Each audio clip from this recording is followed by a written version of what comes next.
Good evening. I'd like to call this meeting to order. Would someone move item 1.02 to approve the agenda? Move it. Second. Are there any additions or corrections? No, they are not.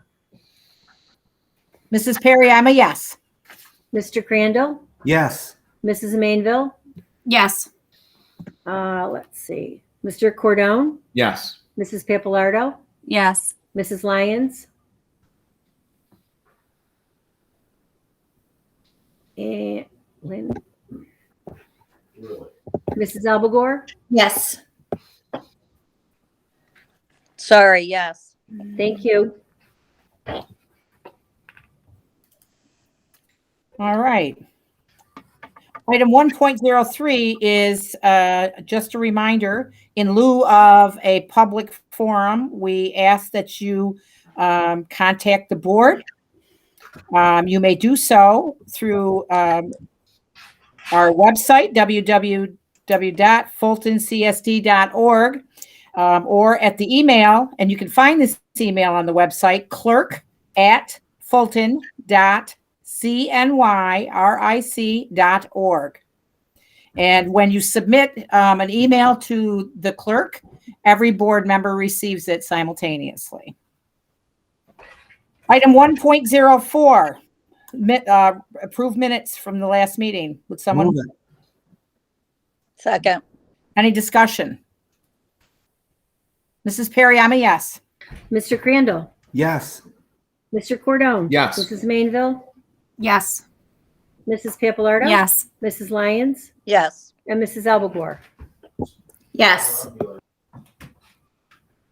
Thank you. Item 2.01, President's Report. I have a list of upcoming meetings. Are there any questions or discussion regarding any of these meetings? I want to ask about what we're going to do going forward as far as meetings go.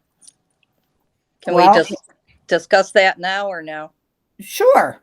It's about the meetings. Right now, we know we can stay remote if we choose, doing virtual meetings until the 15th of January. I don't know what's going to happen, if that's going to change or not, but certainly if you want to talk about that. Tim just mentioned a few minutes ago that if it changes, he'd like to participate virtually when he's away. Correct. Well, I have concerns for going in person. Number one is the masking. Governor Hochul has asked that anyone inside needs to wear a mask. And I did hear tonight that many counties are not going to enforce that. So that is a concern to me, especially since we have students on our board. And what we went through, particularly with the last in-person board meeting, when the people refused to put their masks on and refused to leave. I don't want to have to go through that again. I don't want to put our kids in jeopardy. And also, I guess I'm going to come down with the fact, going into a meeting myself and having the rate in our county, the highest it's been since the pandemic started, I don't know if anybody in there has been in contact with somebody that has the virus or whatever. And I don't want to take that chance. I'm personally 67 years old. I have an elderly mother and mother-in-law, and I would like to go on to say that I would not like to get anybody sick. So as long as we can go virtually, I'd like to do that. And I think Jean can attest to this or find out the information if need be, that we had more people watch our meetings while we did it virtually than we've ever had since I've been on the board, which would be 6 years, come to our meetings. So that's how I feel about this. I don't know how anybody else does. I just want to say that on the 10th of this month, just a few days ago, the commissioner made a determination, and I'm going to read it out loud. I don't know if you all saw it, so I will read it out loud very quickly. The state's masking requirement is extended to any gathering on school grounds which addresses or implements educational matters where students are or may reasonably be expected to be present. In the event that officials presiding over public meetings implicated by this directive are unable to guarantee compliance with such masking requirements, they are advised to implement full virtual access to public meetings in accord with the September 2021 amendment to the New York State Open Meetings Law.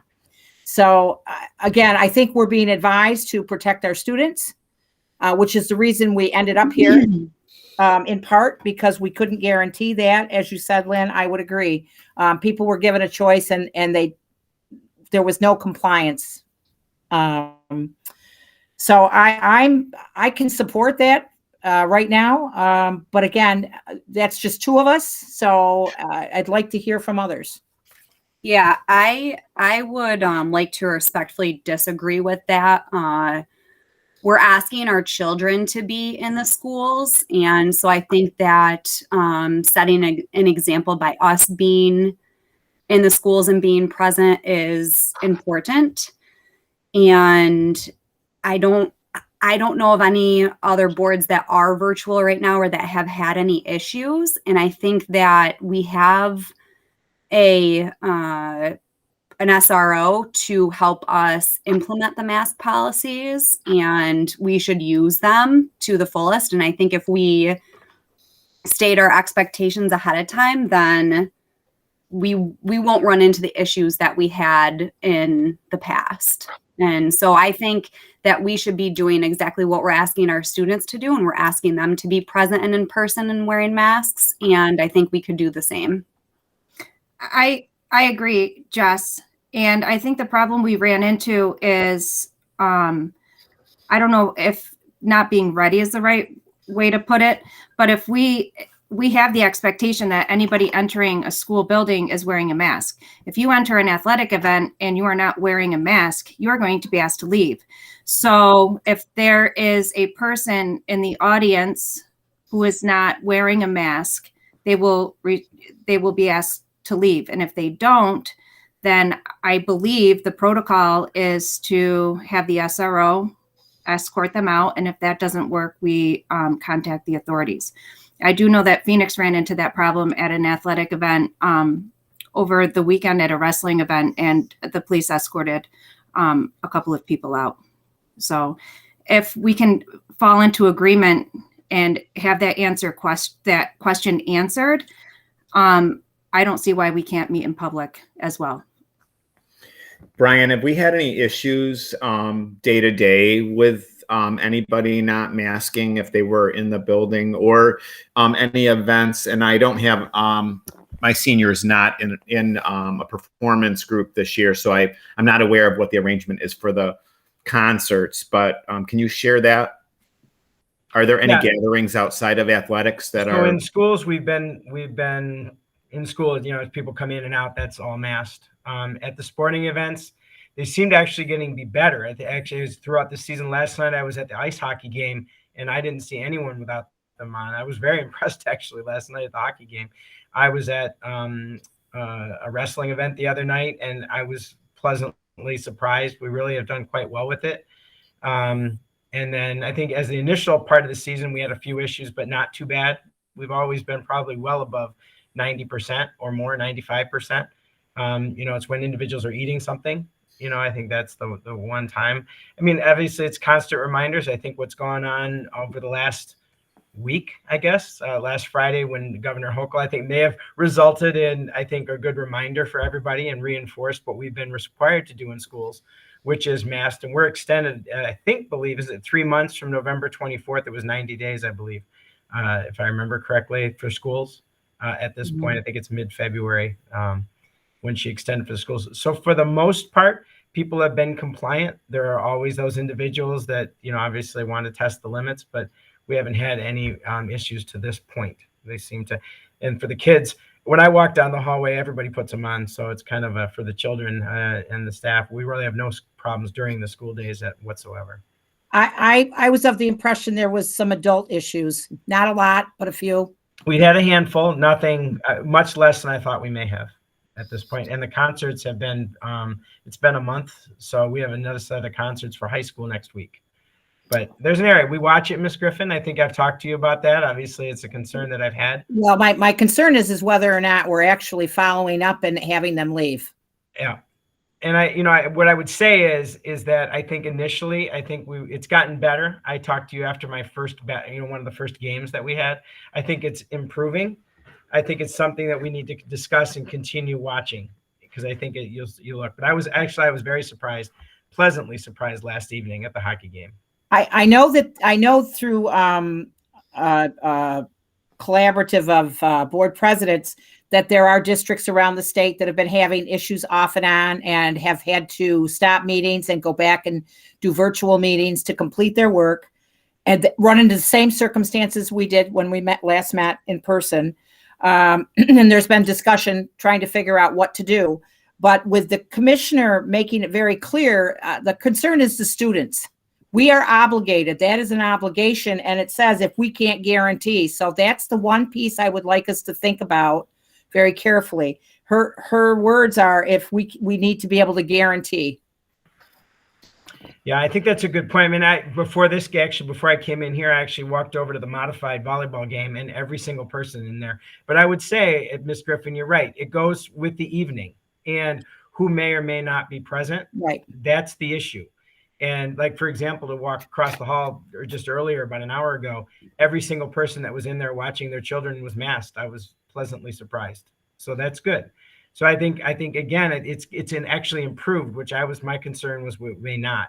But we continue to remind people. We're going to do that in our family communication tomorrow. It'll go out to the entire, tomorrow's Wednesday, right?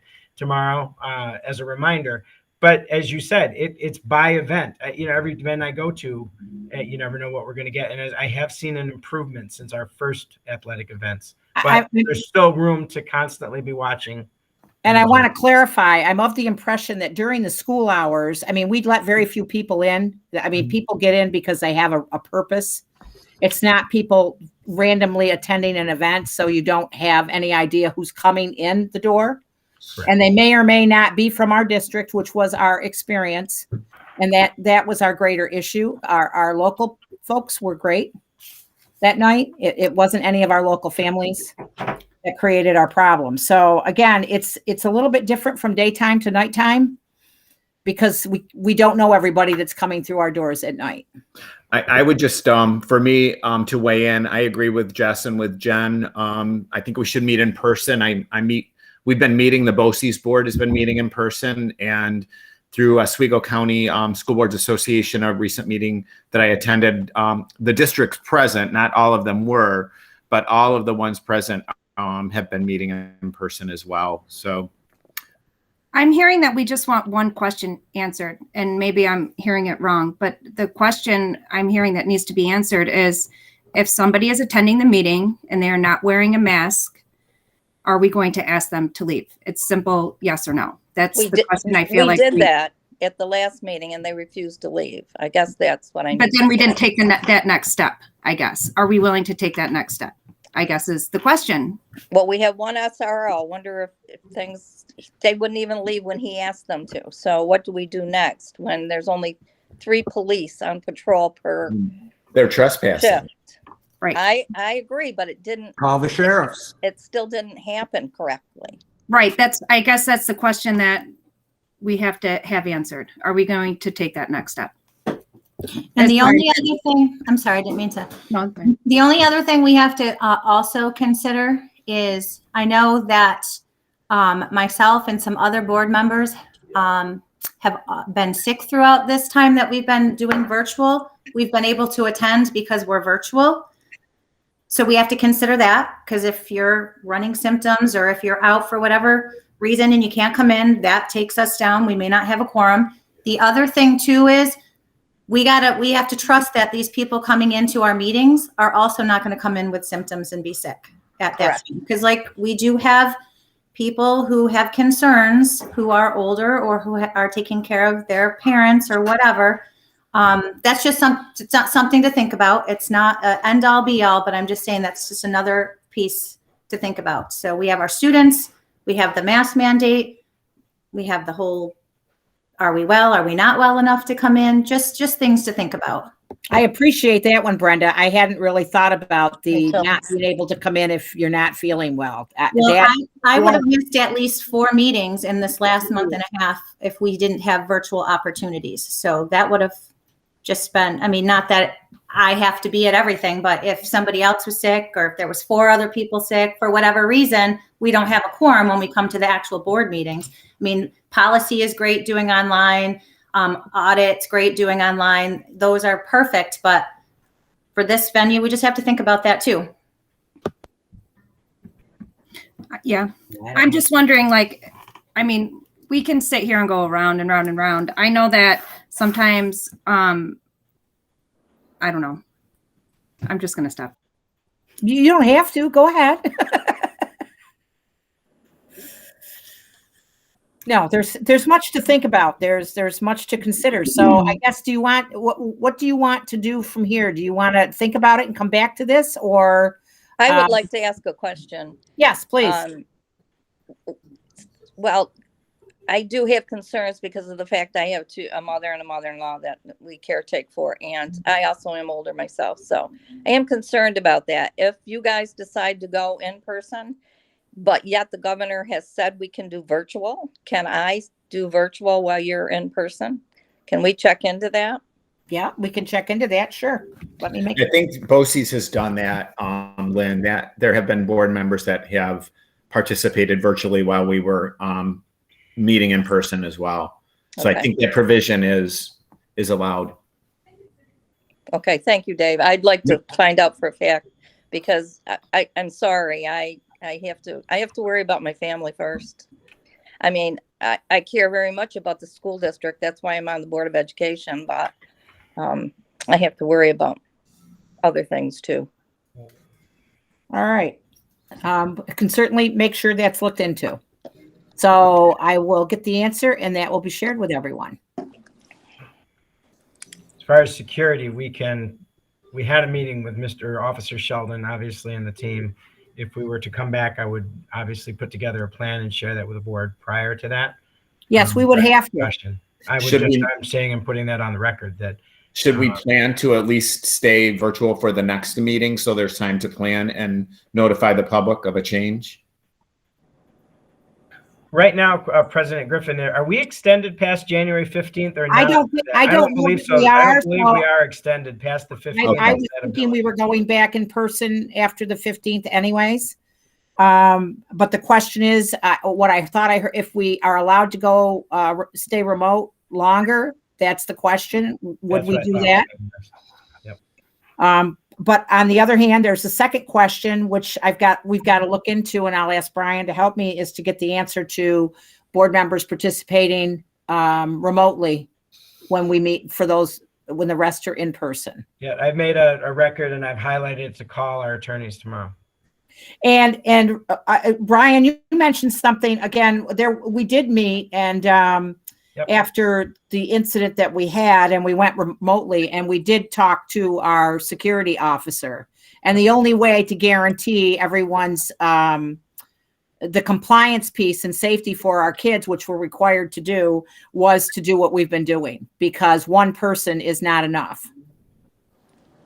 Right. The challenge would be if there was That's any the more, challenge. because there's only a certain number of officers on a shift and available. Yes. Obviously, Yes. our Fulton Police Department is outstanding.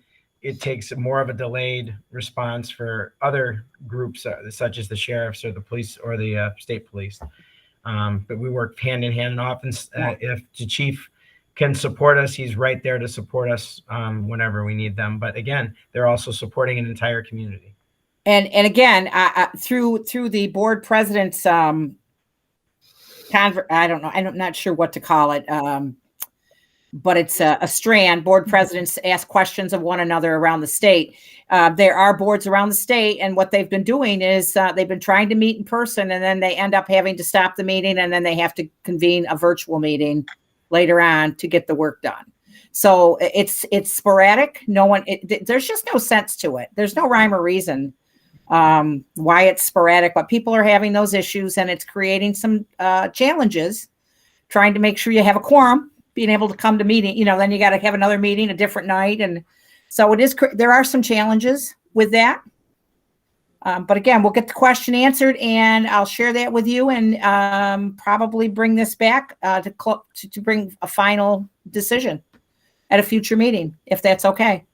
Yep. So the 4th will be a very short meeting, if you recall, on January 4th. That's hopefully 5 to 10 minutes to accept the bids Yep. to do the next phase of the work on the capital project, Mhm. and then probably a 5 to 10 minute max. And then the 11th would be our meeting, and we could finalize the plan for the 25th of January at that point in time as to what the board wants to do. And I will also get a security plan, something put together to share, just to indicate very clearly on what we would do in the event that the board chooses to And, lead that and just, direction. and I want to be clear for anybody that's watching. So during the school day, our doors are locked. You have to buzz to get in. When there's a board meeting, the doors are open. There's no buzzing to get in. We're open. So we do lose a certain amount of control in the evening that we have during the day, which makes the days much more, and it should be. Our students are in the building, and it's more secure during the daytime. All right. If there's nothing And else, we do have 2 students on our board that sit on our board, so. Do we have an SRO present at every meeting? We have to arrange that each time. We just have to work that out with our SRO to let him know we need him there. But obviously our practice has been recently, when we had our in-person, that our SRO was present, or we had a Fulton police officer at one of our meetings as well. But Right. prior to this, we did not have SROs at our meetings. Not Right. in our previous years prior to the last, couple of months. No. Unless necessary, unless there was some topic that maybe, but no, I don't believe under my, not under my superintendent's. not in many, many years. And the only time we ever had officers was when there were threats. So officers came just in case. That was a very, very long time ago. All right. Are there any other questions or items under future meetings, President's report? All right, Mr. Polvino, I'm turning it over to you. Great. Thank you. Well, happy holidays, everyone. I'm actually going to start with the strategic coherence plan. If you know, I know that we're going to do the recognitions first, but we've had one of our young people has been waiting so patiently. I hope he's still there. I'm looking at the entire screen to see if he's still there. Miss Amiot, is he there? There's Edison. Hi, Edison. So I'm going to turn it over to Mr. Carroll. And we're going to start because Edison's been waiting there and he's going to be one of our students. We talked about celebrating our kids and our staff, and what better than to actually hear directly some of the work that they're doing. So they're part of the presentation. So Mr. Carroll. Thanks, Mr. Palvino. Give me a second to share the screen and I'll let you kick us off.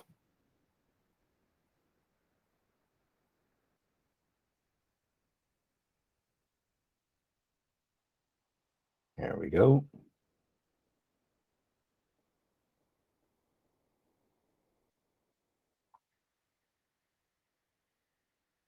Can you see that? Okay. There we go. So what we're doing this year, thank you. One of the things we're doing this year as part of our budgeting process actually is bring everything back to the strategic coherence plan. So in previous meetings, you've already heard about innovation. You've heard about leadership. Now this is one of the next tenets of the 6, which is literacy. So this evening, remember our strategic plan is focused on focusing direction. So tonight it's literacy, cultivating collaborative cultures. I think you'll hear a little bit about that this evening. Deepening our learning, all the trainings, professional developments, all of the supports and resources that we're doing, that deepening of learning of our staff and our students. And then securing accountability, really checking for understanding, making sure that we're making the growth that we need to, and making then those adjustments to come back around the wheel. Next slide. Which all brings us back to our mission and our vision. All of the strategies within our strategic coherence plan work collectively together, resulting in our attainment of our mission and our vision. That's the ultimate where we're going. And we're seeing that even during the pandemic, we were able to come back to our plan actually has allowed us to keep a very good center line. I mean, who would have known? One of the great examples was our plan. We were actually doing one-on-one initiatives with our Chromebooks prior to even knowing what COVID-19 was. And so just an example of our forethinking and really trying to anticipate where our kids need to be and what are the resources and supports our schools need. Next slide, please. I mentioned coherence, and really what it's about is people individually and collectively sharing understanding of what it takes to develop the high achieving school district, how we come together, how we create that consistency of purpose and practice. And that's what this is all about. So that's what our coherence plan is all about. It really brings all of those components together. And we're seeing some of that, those connections. Things are really starting to make sense with our language. There's a lot of work to go, but a lot of our language, vocabulary, you're starting to see consistency across 6 schools. And that's what you'd expect to see with a nice tight plan. Next slide. Okay, so literacy is the topic for this evening. So Mr. Carroll, it's yours and your team. Sure. Thanks, Mr. Polvino. Literacy really, at our last meeting, we focused on the area of leadership, and we talked about how those 4 areas of the coherence wheel are the lenses through which we do all of our planning. And literacy really is the embodiment of that, our initiatives in that area. In a minute, I'll talk about a little bit of the value we get out of literacy also. First, one of the commitments we've made through these presentations is to show how those federal stimulus funds are being spent in relation to our coherence plan and what opportunities they're affording us. And in the area of literacy, it is quite a bit. So while 9% of those total funds may seem small, that 9% or a little over $1 million goes a really long way. That has allowed us to add additional teachers to provide specialized support in reading. And in a little bit, you'll meet one of those reading specialists. It has allowed us to support our summer programs. This past summer, we were able to offer summer programming for students, all of our students in all grades K-12 with reading specialists involved in the instruction. This will allow us to continue our commitment to the Oswego County Literacy Initiative, which you'll hear a bit more about. And it will also allow us to expand our professional development efforts in evidence-based reading instruction beyond grades pre-K 3, which is where we've been focused earlier. So this is money well spent. In the area of literacy, our strategic intent on the elementary side is that by 2024, 95% of 3rd grade students will be reading at or above grade level. Now, 95% is what we call a big, hairy, audacious goal. That seems almost unachievable to say 95% will accomplish anything, honestly, in the world of education. But what we have learned is that with the right practices, with the right evidence-based practices, that this is an achievable goal. When we developed the plan, there was a lot of discussion.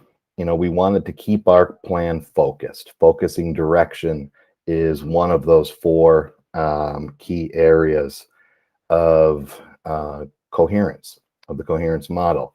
So we teach math, we teach science, we teach social studies, we teach the arts, many areas. Why make one of our 6 focus areas literacy and not other subjects? Well, the data is clear. Reading by 3rd grade on grade level is the best indicator of high school graduation. Proven study after study. Students who don't read on grade level by 3rd grade do not graduate at a rate 4 times higher than those that do. We also know that nationwide, 80% of economically disadvantaged children do not read proficiently by the end of 3rd grade. So not only is reading at grade level a critical goal for each one of our students at that time for their success in 3rd grade and 4th grade and beyond, it's an indicator and a key to their success and health and better outcomes throughout their life, and really by extension for our community as a whole. So investing in literacy really is, it's money well spent.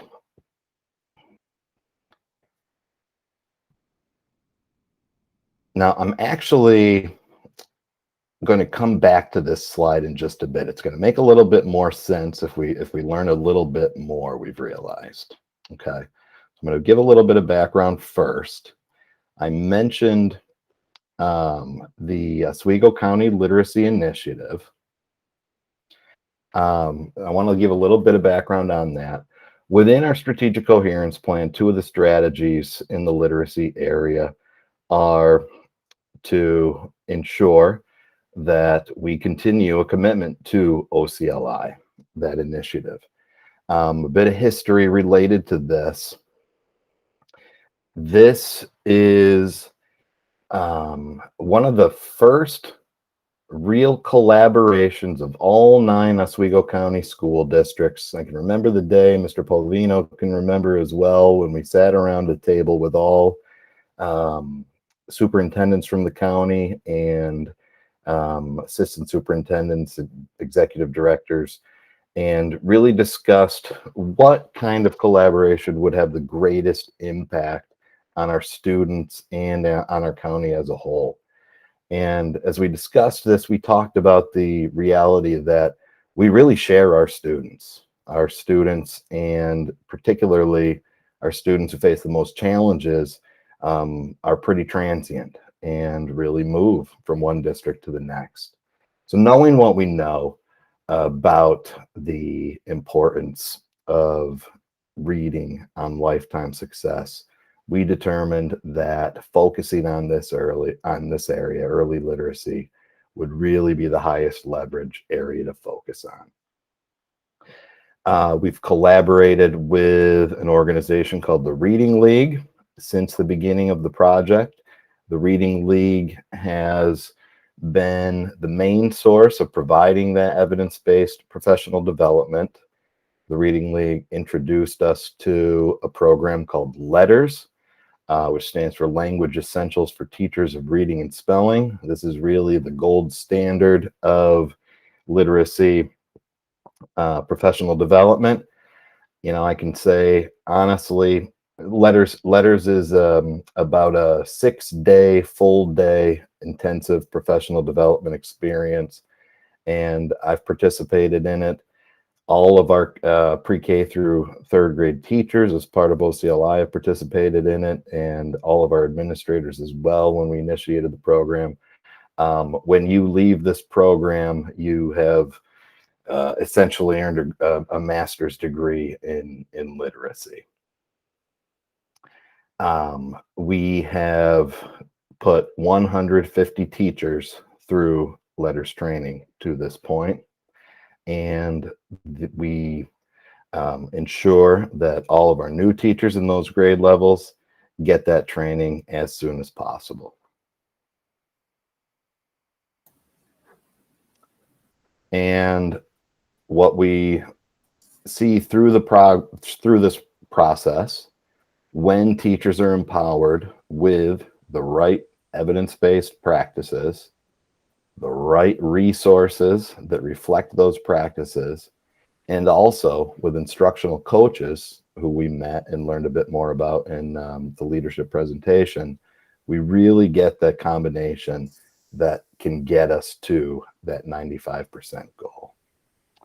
So with that, a key person who's going to lead the way to get into that 95% goal is our Director of Literacy in UPK, Mrs. Renee Hendrickson.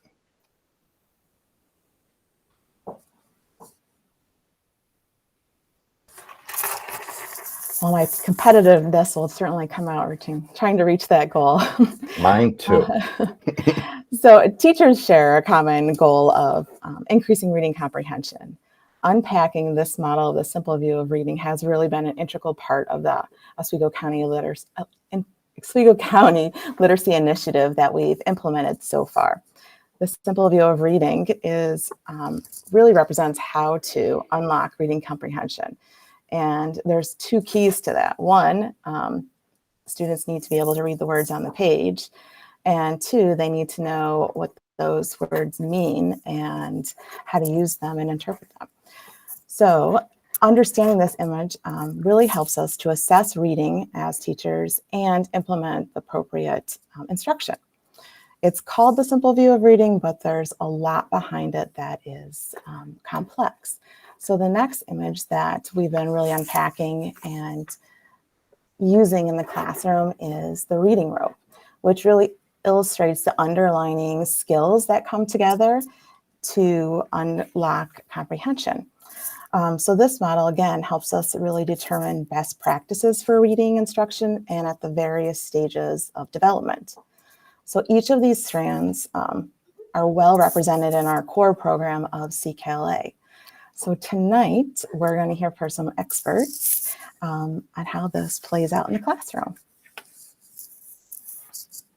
All right. So here's the good part. I'm actually going to stop sharing the presentation now. And I'm very pleased to introduce Edison Smith, who is a second grader from Granby Elementary School, and Mrs. Liz Amyot Sturgeon, who is a reading interventionist. Now, Mrs. Amyot Sturgeon is one of the best, is in one of the best spots to speak to this initiative because of her experience as a classroom teacher. She was actually Edison's classroom teacher last year, a special educator, and she's currently serving as a reading interventionist as well, thanks to our application of those stimulus funds. So enough of our talking. I want to turn things over to them once I stop sharing. So welcome, Edison and Mrs. Sturgeon. Thank you, Mr. Carroll and Mrs. Henderson. All right, are you ready, Edison? Yeah. Awesome. So one of the first things we do in the classroom is warming up by playing with sounds. And these are strictly oral practices with no text in front of the students. So Edison and I are going to show you a little bit what that would look like. All right, Edison, say blue. Blue. Now say blue again, but instead of b, say g. Glue. Awesome. Say house. House. Say house again, but don't say s. How. Very good. Say pavement. Pavement. Say pavement again, but don't say v. Pavement. Good job. We're going to get a little trickier. Say fries. Fries. Say fries again, but instead of say ul. Flies. Excellent. Say grateful. Grateful. Say grateful again, but instead of t, say s. Graceful. Awesome. Okay, this is the trickiest one.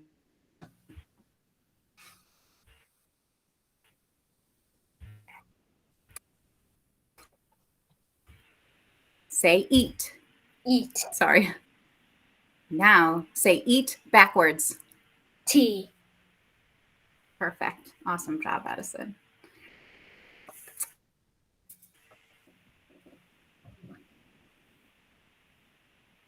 So that was an example of playing with about tricky words. So a key component of CKLA is explicitly teaching how words can be decoded.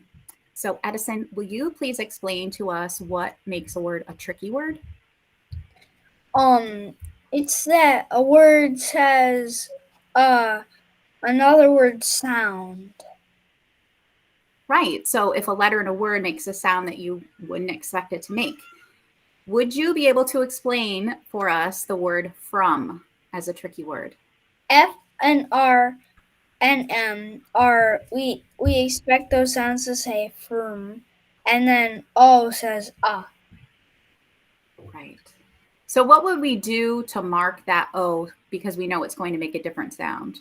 A heart. Because? We have to memorize it by heart. Yep, just that part of the word. Awesome. Okay, Edison, here's the part I think that you've been excited about. Now Edison is going to read us a passage from Aspire decodable text called the Loris. Do you have it in front? Do you have it? The loris. I'm a loris, you can plainly see. So don't mistake me for an ape, a person, or a monkey. Although I'm slow and roam at night, don't let my glowing big eyes give you a fright. For I'm not a ghost, as some may say. I prowl slowly at night as I sleep during the day. Excellent reading, Edison. Thank you so much.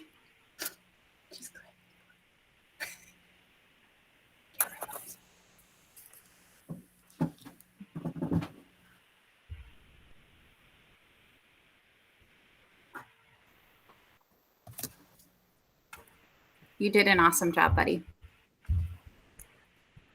Thank you. Edison, I want to thank you so much. And I also want to thank Mr. and Mrs. Smith. Thank you so much for sharing Edison with us tonight. Edison, I know you've got a lot you want to read tonight, so we're going to let you off the hook here. Okay, bud?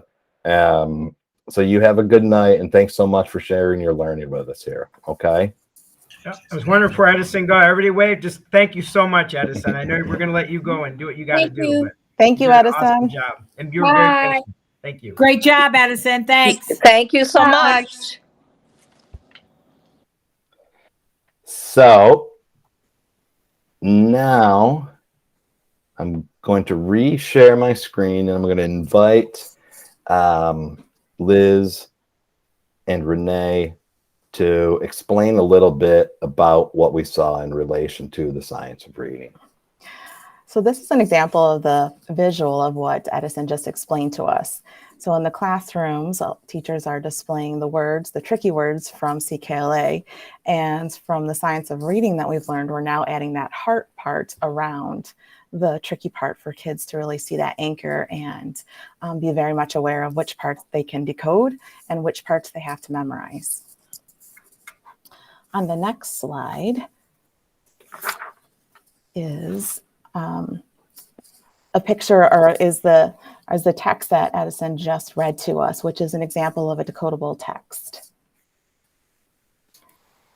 And this is an example of how teachers are applying the science of reading in their practice. So they've moved away from the traditional leveled reading textbooks that we were using that relied on readers to use pictures or guessing. So on the next slide, we've just displayed a little T-chart to show you the difference of how our past practice and how we're applying the science of reading. So Liz is just going to describe for you in a moment how this has impacted her instruction. So previously in small group instruction, it was based on students' levels. So it would focus on, the instruction would focus on patterns in text and looking at pictures and giving those types of cues for reading. But now the focus is on students mastering the code, which allows them to become independent readers. And they can also begin to decode multisyllabic words. Students who understand more can read faster with greater understanding of the content. And instead of requiring students to memorize lists of words, we can build vocabulary by teaching vocabulary words as they appear in the student's reading. So not only will you see examples of tricky word walls in our classrooms, but you're also going to see in our elementary buildings displays of sound walls rather than word walls. And this is, again, another example of how we are focusing our direction on the science of reading and really getting intentional with what to focus on in those primary grades to allow students to become independent readers. So previously, word walls were hung up on the wall, hence the name, but in ABC order. And now we're basing our sound walls on the code that we're instructing or the sounds that we're using. So then students can access that independently. And teachers across buildings using those same sound walls and displaying the consistent sound walls is empowering to students because then they can apply their learning. Thank you, Liz, for joining us tonight and sharing Edison and your experiences with letters. Thanks so much, Liz. Thank you for And- having me. And with that, I'm going to slide back a few slides to the data charts. These will make a lot more sense now. We just heard about that shift from an old model of reading in which students were encouraged to use picture clues and context clues and memorized words to one in which they, as Edison showed us, have strategies, know very well which sounds they can rely on all the time, and in which cases a sound might be tricky and you'll have to learn that one by heart. The graph here is a demonstration of that. So what we see here is data related to a measure called nonsense word fluency. So many of you are familiar with an assessment that we give our students called DIBELS. DIBELS is a reading assessment that we use to benchmark our students at the beginning, middle, of end of year, and also to monitor their progress in a very specific way on a 1 or 2 week basis even. Okay, so 2019-20, 2021 school year. Okay, this is, we're going back to just before the onset of the pandemic. Actually, I should say, oh, that should be, this should be the 2019-20 school year. Sorry, 2019-20 school year only. I'm realizing. Not a 2-year period. This is the same year from fall benchmark to middle of the year. So this is a point at which we are a couple years in to our initiative with the Oswego County Literacy Initiative. This is a point at which all of our primary teachers have received letters training. At the beginning of the year, you can see that we had on the green side, the greens basically mean on grade level, 56% of our students who were at that benchmark point. By the middle of the year, we'd grown to 74% on grade level. And again, this is the key indicator. This is, you know, if you think about when you go to the doctor checks your blood pressure first because it's a key indicator in relation to your health. This is nonsense word fluency is where students are presented with kind of random assortments of letters, and they demonstrate their ability to use that code, to use the sounds and all the rules they've learned to read it in the way that it should sound. That amount of growth is something we had never seen over the course of a beginning to mid-year period. And I get chills, honestly, when I think about it now. As at that time, Heather Witter was our director of literacy, and the two of us saw this data and literally went from class to class and noticed, look at this, in this class, 3 students who are not on benchmark, and this one only 2. And we realized that the work was leading to realizing that goal. Of course, we know what happened next. March 16th of that same year, we went remote, and things have changed since then. But I do truly believe that we're going to see very similar results through the course of this year. Quite honestly, a testament to our teachers and what they've learned through this process is what Edison just showed us. Edison's a 2nd grader who spent his 1st grade year, which is one of the most pivotal in early reading instruction, in that type of interrupted instruction that our students experienced last year. and he's right where he should be and really beyond that.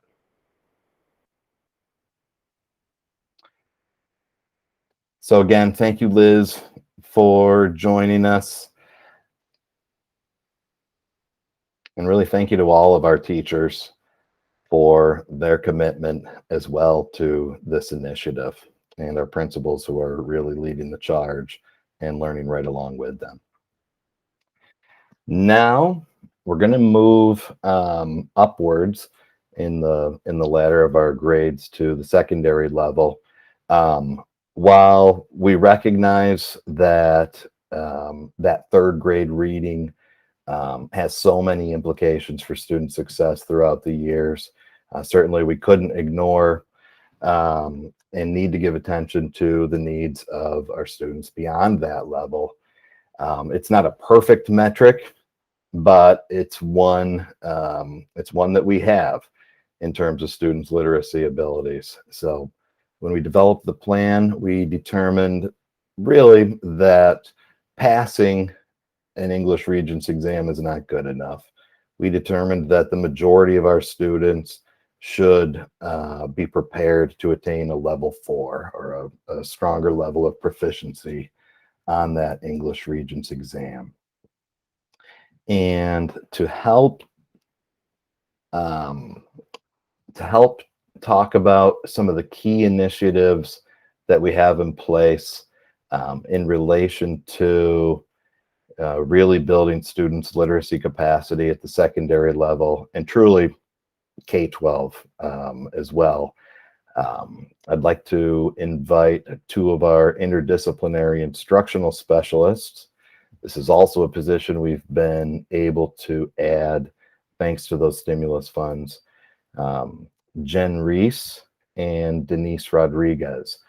And they're going to describe how some initiatives that we have in place tap into literacy strategies 2.2a and 2.2c, which relate to articulating, identifying essential standards in curriculum, and also infusing literacy in a coherent way throughout the curriculum in all subject areas. So welcome, Jen and Denise. Thank you, everybody. Thanks, Dan. So what we've been doing as interdisciplinary specialists is really 2 things, like Dan mentioned.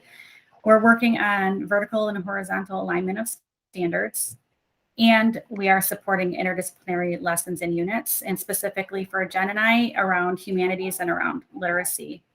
So our goal is to analyze the big picture vertical alignment, pre-kindergarten through 12th grade, to ensure that continuity of learning.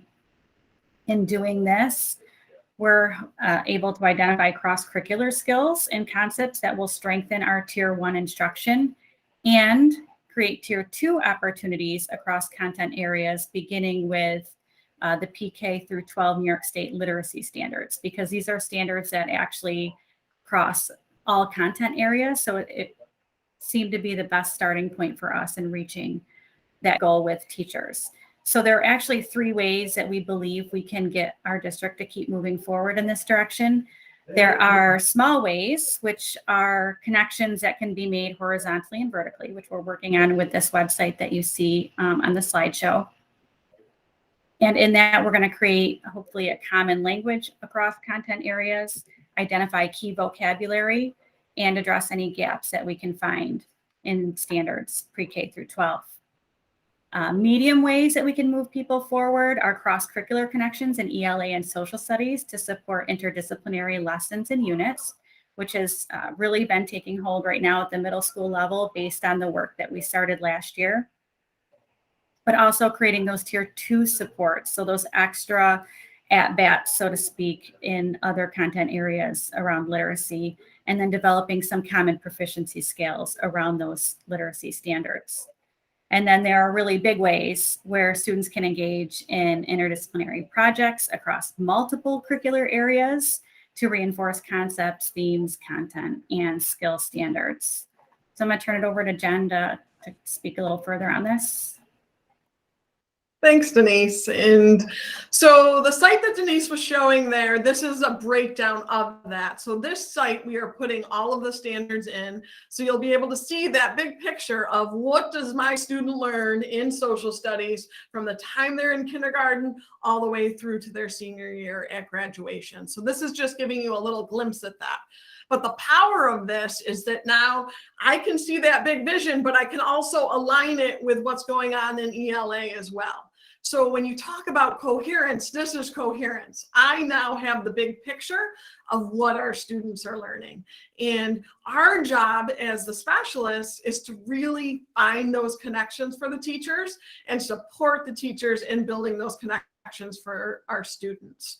So when I look at this work and I think of literacy, I am working with my social studies teams and my English teams to build common language about writing, around how do we cite evidence. And so many of these skills overlap from class to class, but the teachers don't see those connections.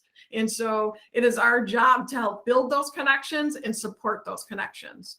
And so it really is us being the eyes behind what's going on. And our site is going to be a great tool for everybody in the district to see all of those connections that we're building. So when you look at, for example, the big project that Denise mentioned, at the high school, we are doing a bigger project. We are doing a food truck, and that is requiring many departments to come together. We're using the technology department to build the food truck with our students. We're using our business department to do all the financing behind that food truck. We're using our art department to do the visuals that are going to be on the food truck. And so you can see the interdisciplinary connections starting to build. Thank you, Denise and Jen. An interesting point here is initially, I'm going to pop back one slide. There's a footnote here that this also supports our family engagement strategy. One of our strategies in family engagement is that we will develop a common template for sharing information about curriculum and what students are learning. We currently don't have a single stop place at which parents or teachers can access all of the curriculum in one place. So this is a goal for us to achieve through the plan. In working towards that goal, our specialists have been able to recognize the instructional opportunities that presents. Already in the few months that they've been working as a team, they've identified spots between math and science, for example, where the same math concept is being taught in a very different way in science. And they've found ways to align the language of teaching that will benefit kids. They've identified spots in which, for example, essay writing is being taught with different terminology across social studies and English at the junior high, and then again in social studies and English at the high school. And so they've been able through this work to eliminate these barriers to students, really show the connections that are there between their learning. And through that, we really think we'll see greater outcomes in their literacy and in all areas overall. And with that, I invite Mr. Palvino to kind of take us home with this presentation.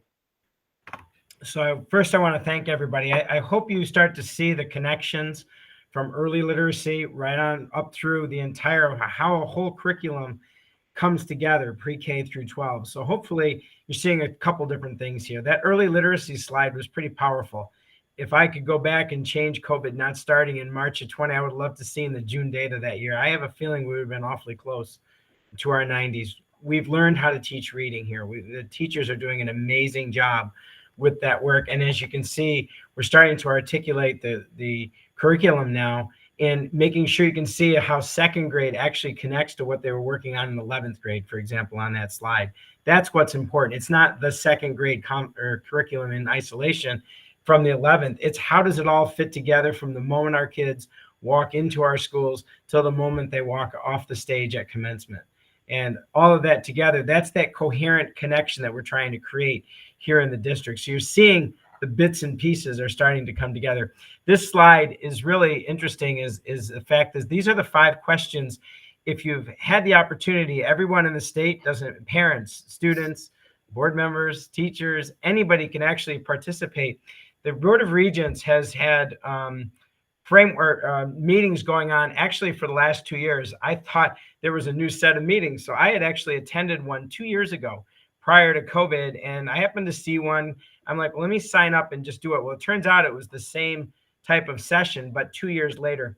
And it reminded me of the importance of these 5 questions. And these 5 questions are being asked by the Board of Regents as they look at the new graduation frameworks for New York State that they plan to hand to a blue ribbon panel in the next 6 to 8 months. And then in 24, they're actually going to roll out what graduation requirements are going to look like in the state of New York. And when I was participating, what I realized the other evening, and I got the opportunity to meet with my group was extremely diverse. It was, I was actually many from the Rochester City School District and surrounding areas. It was a virtual experience.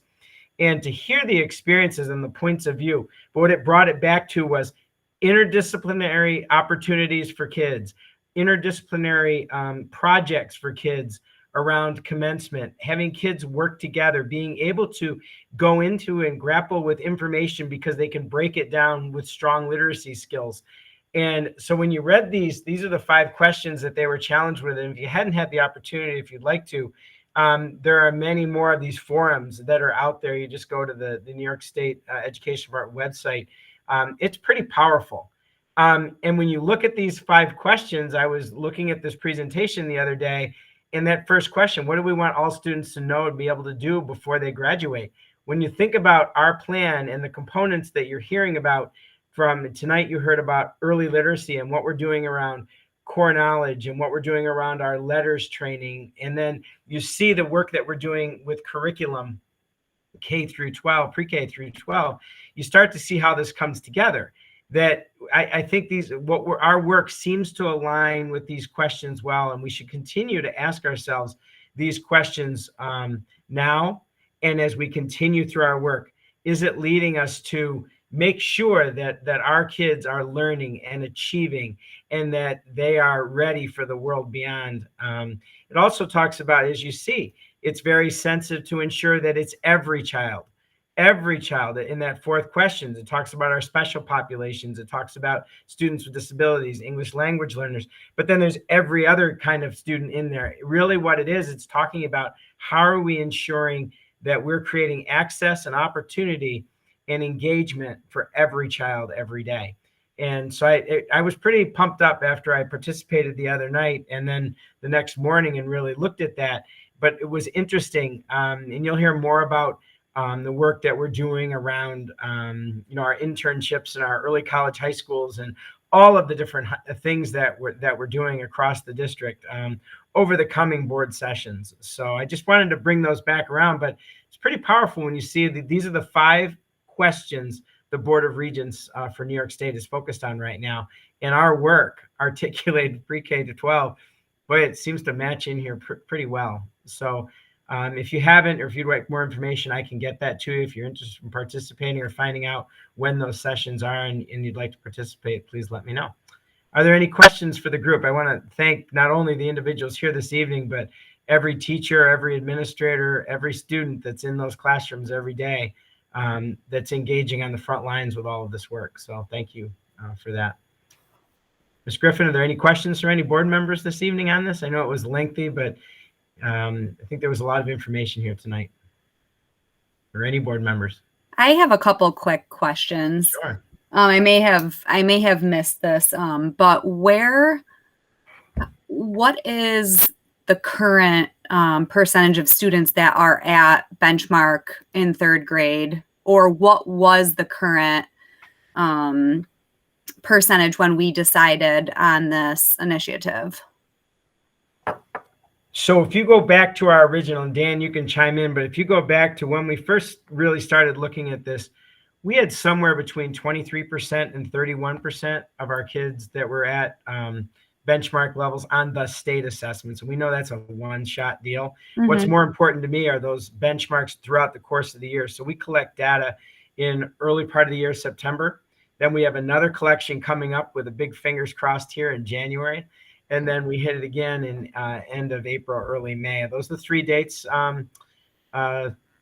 Renee and Dan, those are correct, right? And so that's what's powerful. I'm looking forward to seeing, in particular, the January data. But I will tell you, I was a part of something a long time ago where we went from 1% of our kids to 60% of our kids with our hitting benchmark. It's pretty powerful, and you could feel us. We were very close in 1920 to something happening that was pretty special. And I think we're pretty close to that now. Yep. No, I think that these are really impressive numbers. And I think you guys know that I'm pretty passionate about our reading and our intervention and instructional coaches and everything. My concern now is, so we've implemented all these awesome changes and we've gotten extra help and we've used our stimulus funding for this. So what is the plan going forward after we don't have the stimulus funding? I don't want to drop this. I don't want to drop any of our staff that's obviously doing a phenomenal job with this stuff. So where do we go after? Oh, hopefully the things will continue on their trajectory, but your point is well taken. One of the things that over the years, since I've been superintendent here, I've always talked about sustainability and capacity. You have to, and so when we were really looking at and prioritizing what we were utilizing our federal funds, we're also thinking about long-term and thinking about, as we even put together this year's budget, I'm always thinking 2 and 3 years ahead so that we're prioritizing and looking at to make sure that we stay this on the rails so that 10 years from now, we can say, look at the foundation that we've put in place, that we've got a solid, high level of high percentage of students coming out of 3rd grade, 95%. Now we really target those resources to keep that going and right up through. So the idea, hopefully, if it works correctly, is as we're looking at the data and we're moving forward over the coming months and we're putting together next year's budget, we've really looked at this out to 24. So that's the idea. So the idea is to build on that and keep our momentum. And if you think about the wheel, we're coming around back to that accountability piece and saying, all right, what do we need to adjust? What do we need to tighten up to ensure that we have a foundation? Because that's the goal, Jessica, is that's what we want to have. There's nothing more frustrating than putting a lot of resources in. And we've seen districts across the country and schools across the country where we've loaded up resources, we've gotten things going in the right direction, but we haven't built the capacity so that when the funds go away, things start to waver a bit. So our goal, having been, through that and seen that, is that constantly I'm always asking the question, we've got to make sure that we have the capacity and the sustainability, because that's the key. You want to make sure what's going well keeps going well and we build on it. And the stuff that's started that we need to continue to tweak and improve on, that we can do that as well. And we can really target that then. So that's the idea. Hopefully that theory works. That's what we've been doing since I've been here, and we've been pretty successful. But this is going to be COVID kind of threw us a bit of a curveball. But at the same time, we have resources that we never would have had before. So we were on a good path, and now we have an opportunity with some extra fuel, if you will. The key is the passionate teachers, the amazing teachers we have, and the resources that they provide, and the specialists, the classroom teachers providing that core tier 1 instruction. Every member of our team, is essential person in this. And so when you heard us expanding letters to 4th through 12, that was because we started getting inquiries from intermediate teachers to say, hey, can we learn that as well? Because they were recognizing and seeing that that's what should happen. And so that's the idea behind this, that we can continue to expand. More importantly, 10 years from now, we can say, wow, look what we started back in 21, 22, and look, and where we were in 21, 22, and look where we are in 28, 29. And if we're, Brian, that's the idea. in relation to the budget, though, this is why state and federal aid is so important, and it's important to make sure we express what our needs are. Yep. So that, and not just our needs, but to demonstrate what we've done with the money they've supported us with thus far. Right. So that's always critical.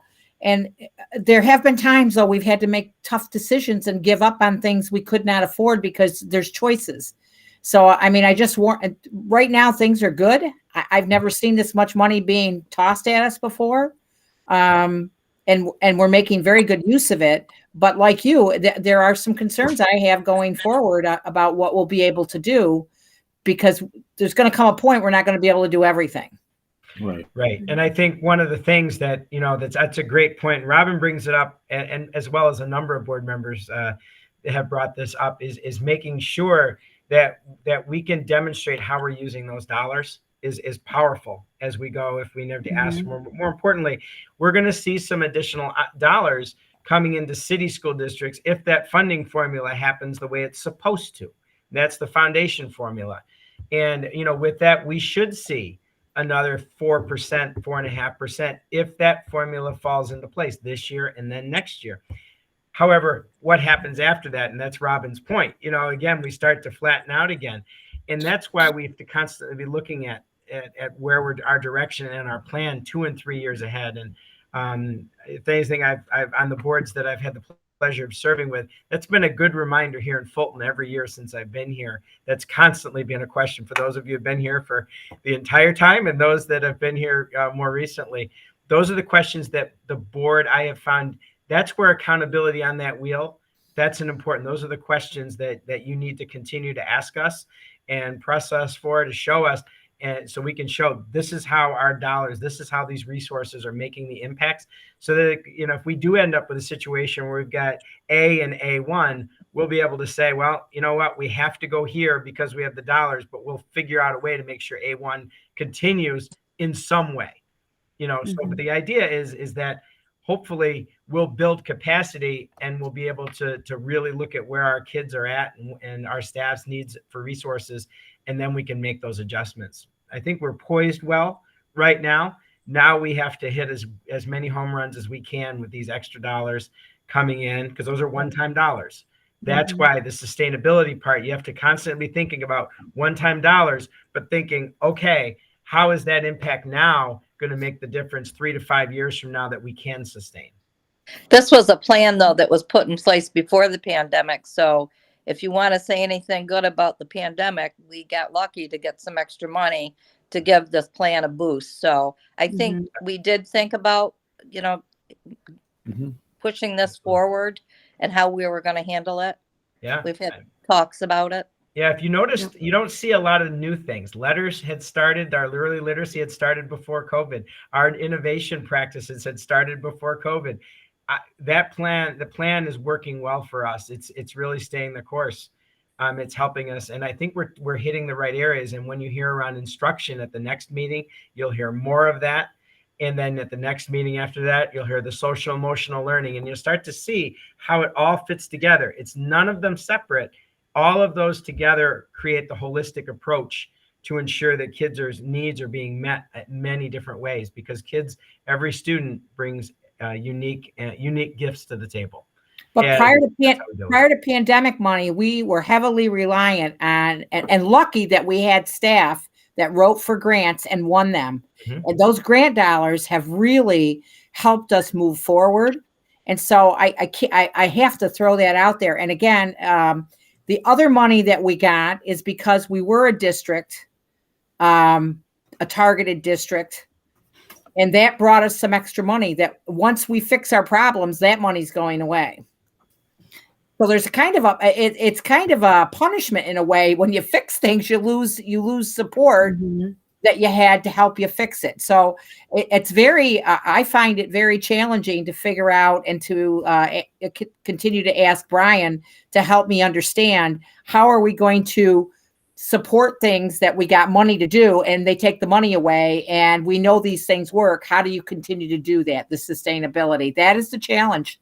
Yeah, and that's the magic. And looking at how do you look at, what are we at, 77 million, dollars, and how do you maximize every cent, that we have, and make sure that our students we're getting the best impacts for our kids. But I agree with you. That's the challenge.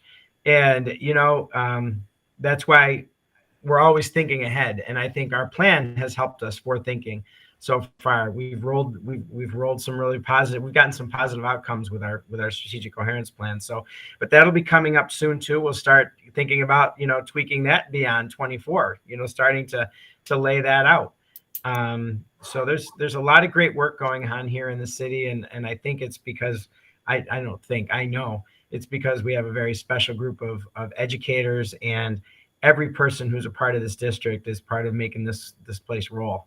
And every position is essential. But at the same time, how do we, at every one of our kids? So how do you roll that all together and keep it going? And that's what we're doing.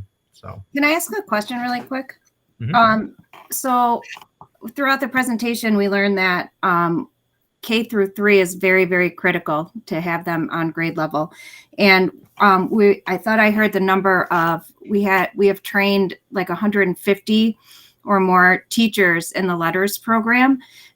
When did that take place? Was that COVID money? Are we able to keep sending teachers to this training, or do we have like the wonderful Renee? Is she able to provide in-house training to continue this awesome program? Well, it's all the above, Dan. Yes. Renee. We again, this is building capacity. That's a great question. But go ahead, Dan. Yeah. I'll let you. So, I think it was Mrs. Lyons who made the point that although through the stimulus funds, we're able to give these programs a boost, that really was one of the intentions of this plan from the onset. We're going to articulate what are our musts, our essential focus areas, that whether we are really tight budget-wise or whether we're in the situation where we are now, we're going to focus on the same things and either go bigger or tighten up, but keep those same essentials. So OCLI was something, letters training. We were very deliberate in writing into the plan letters training for all teachers of those grade levels, because it put us on the hook to then budget for it, okay, to build that into our budget, which we do. So that was in place even without the stimulus funds. Stimulus funds enabled us to bring that up the ladder into secondary, okay? And to your other point, we were strategic in the early days of letters training to, yes, you're exactly right, do an additional layer of letters training with Renee and with some of our other coaches so that they can be turnkey trainers. So while we put all of our new teachers in the primary grades through that really extensive multi-day training, Renee and some others are also certified letters trainers that can provide, kind of smaller doses of that for teachers in other grades as well. Jen and I actually just finished, and Allison, one of our new coaches, is also a trained facilitator. Our required hours to keep our certification, 12 hours of webinars to keep up with the science of reading. And fourth grade teachers are hungry for the science of reading and implementing it. So we've been giving them what they need when they request it because of the experience we have with being facilitators. Yeah, that's a great example, Jenna. Thank you for your question, because that's a perfect example where we thought sustainability and capacity. How do you do it? You create your own trainers. So now we'd be able to do it down the road, and we're not going to have to depend on someone else to do that. So that's a great example of what we did. So that's a sustainability capacity example. So it's a good one. Thank you. Yeah. Any other questions? Questions are terrific tonight. This is a lot of information tonight. So but really good questions. You can see, and if you'd like, as we're touring building, I remember Robin's been in when we've walked through buildings, they've actually seen those sound walls, in classrooms. You start to see consistency from building to building, which is really it's amazing to watch. It's pretty cool to go from one school to another and hear the same language, the same vocabulary, the same experiences. It creates a great deal of coherence and consistency because they all roll together in junior high and senior high. So it's great to see. So we got a lot of work to do, but we're laying a foundation. So that's what's important. Any other comments or questions? Great. All righty. Well, we're going to come back around to the first item there. And the screens are moving. They move around on me here this evening. We're going to do recognition of staff, student support, and related services. I don't know where is Jerry there? Oh, there she is. So I'm going to ask Jerry. I'm going to start. Our student support and our related services really fall in the domain. Related services are our speech pathologists, OTs, PTs, teachers of the visually impaired, and our support staff is our psychologists and homeschool liaison. So I'm going to have Miss Geithner because it falls in her domain. I'm going to have her speak and talk about, and just want to extend my appreciation for all of those groups and every one of those individuals. So Miss Geithner. Thank you, Mr. Palvino. So tonight, as we continue to recognize the efforts of our staff, we want to draw some particular attention to our student support services team and our related service professionals, as Mr. Palvino said. Our student support services are our school counselors, our school social workers, school home liaisons, our school psychologists, our teen health educators, and a variety of community agency staff who also are members of our team.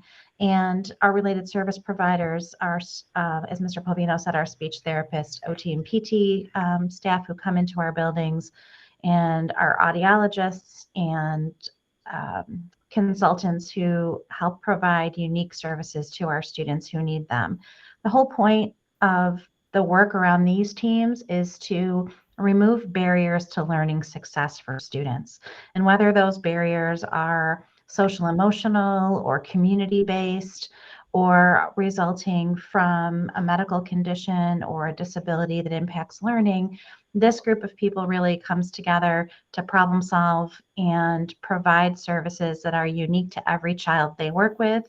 But they also are a really strong support to all members of our school community, our students, our teachers, our administrators, because they bring a unique set of skills and expertise to the table in the school environment. The pandemic really highlighted the strength of this team. We knew it was there, and I want to thank this board and the previous boards who have allowed us to develop this rich network of student support services in our district. I'm proud of our team. We are the envy of many around us at what we have available to our students and families, and we're grateful to be able to continue to that. But in the pandemic, their unique skills and contributions were highlighted because as we tackled the increasing needs that resulted from isolation, from being separated from school, from the economic hardships that our community members faced, this team of people kicked it into high gear as always and really brought services and supports to our students and families in unique and creative ways. They continue to do that every day under the leadership of Liz Tiffany as our Director of Student Support and our building principals and other administrative team members who support them, Kathy Adams, who supports our related services providers.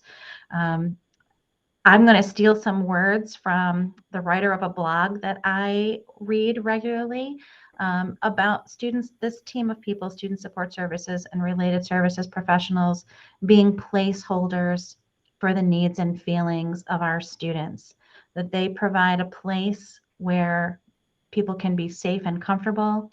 They provide a place where you can go and without judgment, have your needs met, share your hopes and your goals and your priorities, and know that in those people you will have a champion, a mentor, and an adult who will be unconditionally reliable for you.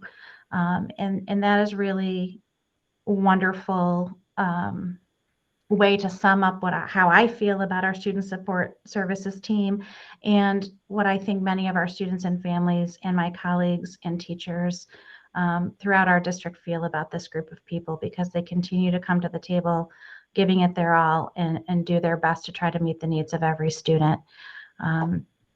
So I thank them, and I thank the other administrators who lead them. And again, thank the board for their support, because we couldn't have the academic growth that we have in our district unless we took care of the social emotional needs of our students. And I'm proud to work in a district where we embrace that whole child approach to really supporting our students' dreams and goals well beyond high school graduation. So thank them and thank all of you. Thank you, Mrs. Geithner. Amazing words. Thank you.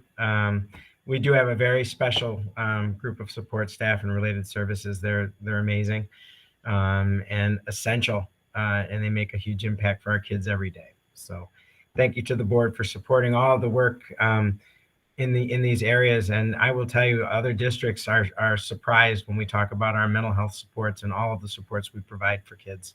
And the networking that Ms. Geithner, you have led, and as well as continued with Ms. Tiffany and the entire group, the networking with our community partners is unbelievable. So just thank you for all the work you do and the impacts that the team makes every day. So thank you.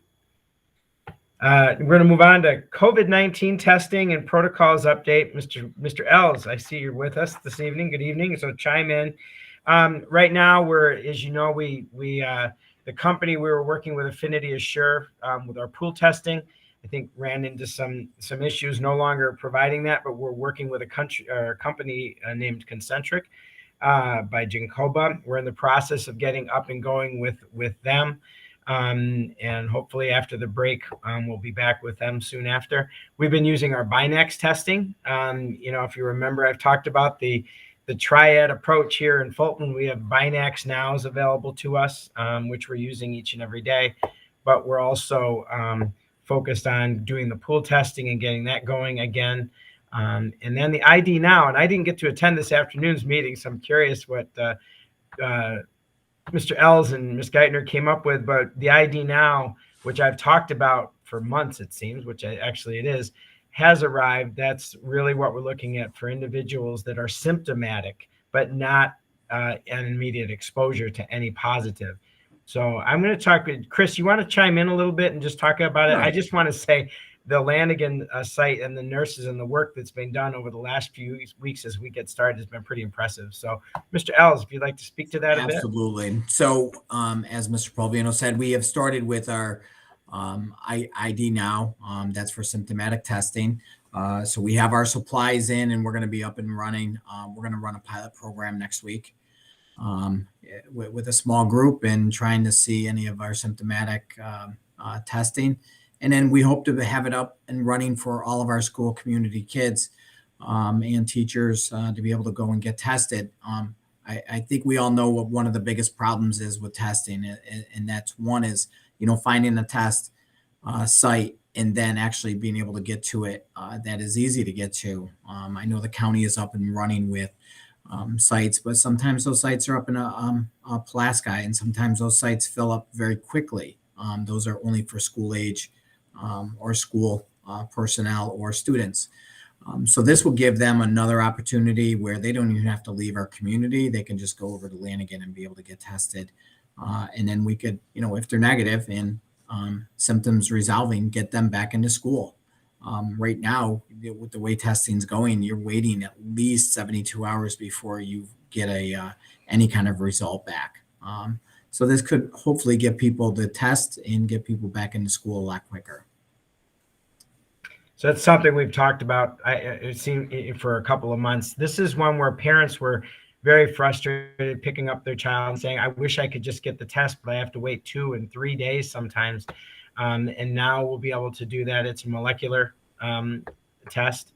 And so I'm hoping, I know that our nurse will set hours. We'll be able to do that. We've talked about clinics. So there's opportunity here. So hopefully this will help to provide some relief for some of our families in that area. As far as the quarantine testing, right now there isn't a test to stay practice here in the county. There hasn't been. That's where they Binax every day, for example, 7 days, every day a student comes in. That's not where we're at right now. We do have binacs available. So we're exploring that, but right now that's not supported by the county. Our quarantines, I don't want to jinx us, have been vacillating. I send those numbers to you each day. I see they're coming down a little bit now again. So we definitely have had our share of cases, and knock on wood, we seem to have kind of leveled out here a little bit in the last 5 to 7 days. But other districts are starting to see a rise, and you never know. Every day is a new day. So we've had, and I've shared with you, we've had staff, impacts, but we've been able to keep it going. We had 9 food service out, for example, out of 22, but we maintained our food services. What an amazing group stepped up when we were able to make that happen.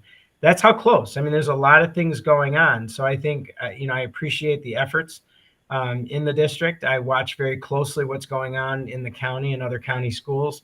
I've talked to Dr. Morgan. We talked to the Department of Health, I think, every day, right, Chris? Pretty much. Yeah. And we continue to focus on our mitigation factors or protocols. We're going to be reminding through our family communications, staff communications this week, getting back around.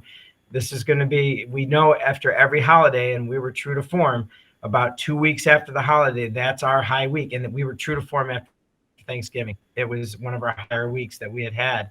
And so it's out there. We need to continue to watch it and, watch very closely. We're doing the testing of our unvaccinated. That seems to be going well to this date. But again, every day is a new day. And, while I think we're doing a good job comparison to others, you're only as good as today. And so every day is a new day. And I know people are getting frustrated, with all the mitigation factors. Feels like we come out of it and go back in.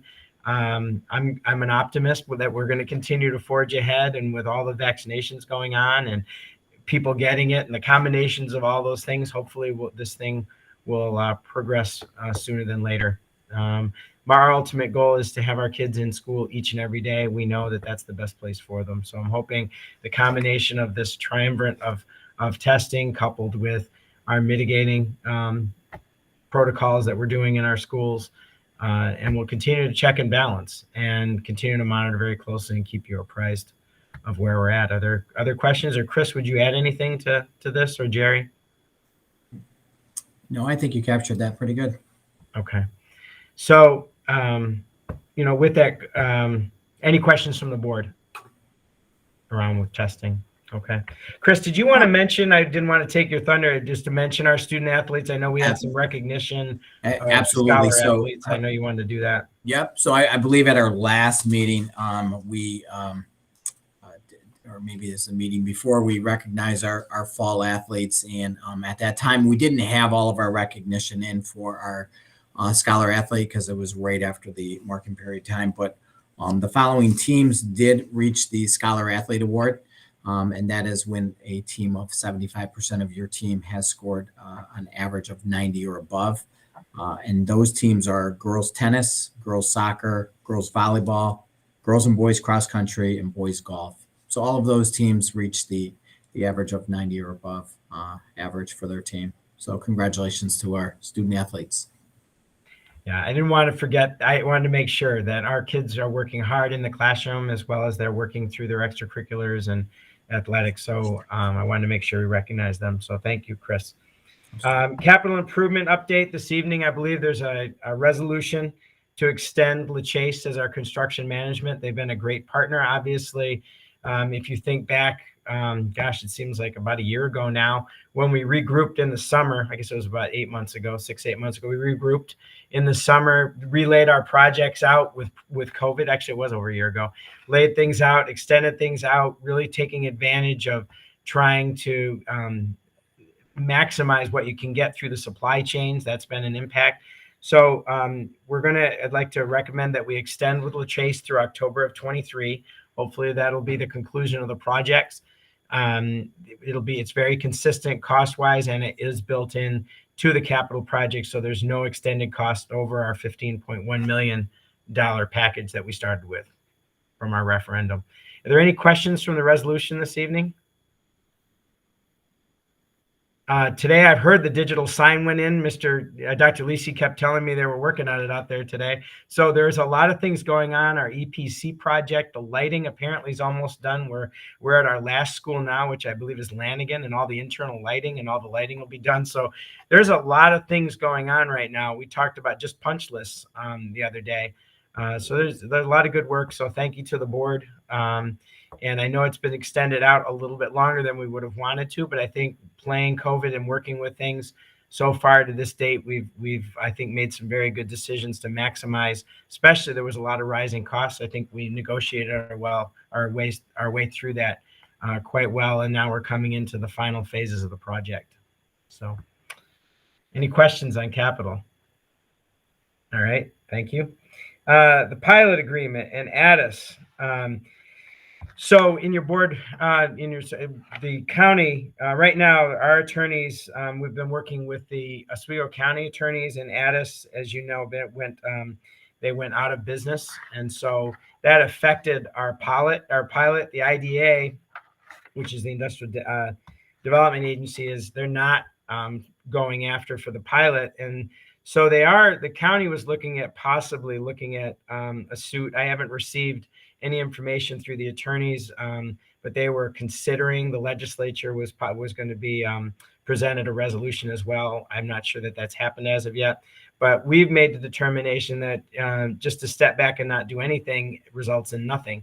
So we feel that we at least need to pass this resolution this evening, where we will pursue to file a breach of contract action against the company with the county, hopefully in partnership with the county. I think that would be the best way to do this. And it appears that the company does not have any assets to satisfy the judgment, but we may have some luck with the parent company. So I think if you don't do anything, you end up with zero, right? So I think we need to pursue this. Just to remind you, this pilot, I believe, was $370,000, between 350. So it changed a little bit each year and increased. I believe the three amounts so far would have been around 350, 362, and 372. So this is an important piece. I mean, obviously we always talk about how the county makes you whole, but the question always comes out, do we really end up getting whole? And the assessment on the property. So one of the things, and I thought it was very interesting, once again, Fulton kind of out in front, I saw in the recent NISBA, there was one of the pieces that they're working on was actually more involvement on pilots for school districts, ensuring a seat at the table. And, having been in this role, the last couple, what I've been doing is we immediately, when I get the letter, I get in contact with our attorneys, and our attorneys get involved in the pilot. So we've been getting very actively involved.